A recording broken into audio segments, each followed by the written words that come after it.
Customers see effort as friction, right? And it's very important that for customer experience, to provide the customer delight, that their experience needs to be frictionless.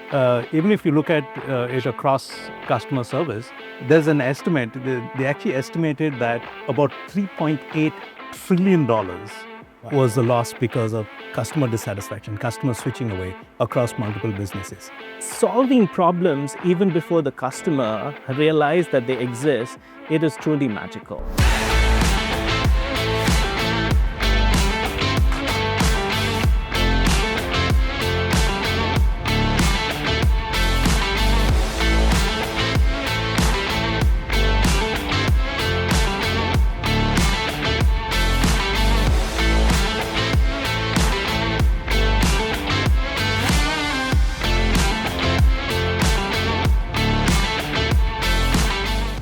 Hello everyone, welcome to the Flatworld AI podcast, and today we are talking about customer experience.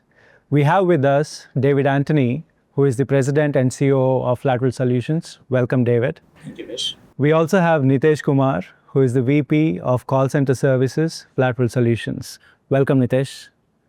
Thanks again, Vish, and welcome back to all of you. We're going to be talking to Nitesh today a little bit about what's been happening with customer experience. And Nitesh, we've seen this shift and this evolution when it comes to what customers are expecting, in terms of customer service, because it seems to have gone beyond just near availability and quick responses. So would love to hear your thoughts on that. I would say it's a complete revolution, David. Customer expectations have redefined the meaning of good. 2 to 3 years ago, good meant we were responsive and available during business hours. Customers accepted waiting for callbacks, enduring hold times, and issues, even if it was taking a day or two, they were okay with that. So Nitesh, given what you just said about the expectations having been changed, let's say if we need to set a new standard in terms of our customer service to make sure that we can meet with customers' expectations, what would you say would be the non-negotiables? What's going to be the most important? So here's the thing. We've moved from a simple fix-it mindset to a prevention and ease mindset. We're also looking at a new definition. Instead of we looking at what was the definition of good, we're now looking at a customer delight definition. And we're looking at 5 pillars, which are the core values, I would say. One is the immediacy, wherein we're looking at faster response, first response, acknowledging customers the faster we can. Then we're looking at clarity, meaning what sort of visibility that we can give. The things that we need to clarify to the customer so that they can understand things better and get to the ease of comfort zone. Then we're talking about effortlessness. We understand that, when customers are reaching out, they must be facing some problem. And the sooner we acknowledge and we can ensure that, they don't have to go through the hassle of ringing multiple phones or knocking multiple doors, if we can reduce their effort, it's going to be a big advantage. Then comes the 4th part, which is proactivity. Now, solving problems even before the customer realize that they exist, it is truly magical. And we also talk about personalization, which is playing a critical role in this whole paradigm. From a technology perspective, I'm going to touch upon the last 3 points that he made as pillars. Effort. Customers see effort as friction, right? And it's very important that for customer experience, to provide the customer delight, that their experience needs to be frictionless. In terms of technology, it's about how many clicks does a customer have to click on your website or on your mobile app before they can get the information that they need, or before they can take an action that they want to, right?